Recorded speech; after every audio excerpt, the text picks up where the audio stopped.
এবারের বিপিএলে খেলার পাশাপাশি আকর্ষণীয় হয়ে থাকছে হোস্টরা। চিটাগং কিংস, ঢাকা এবং ফরচুন বরিশালের তিনজন আকর্ষণীয় হোস্ট নিয়ে তারা মাঠে প্রশিক্ষণ এবং খেলোয়াড়দের সাথে অনেক উচ্ছ্বাসিত দেখা যায় এবং খুব দর্শকদের সাথেও তাল মিলিয়ে স্টেডিয়ামকে মাতিয়ে রাখছেন তারা।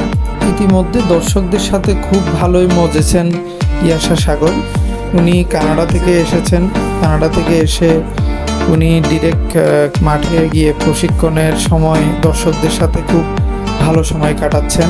পাশাপাশি বাংলাদেশি দুইজন হোস্ট সিলেট এবং ঢাকা থেকে তারা কাজ করছেন এবং তারা হোস্ট করছেন।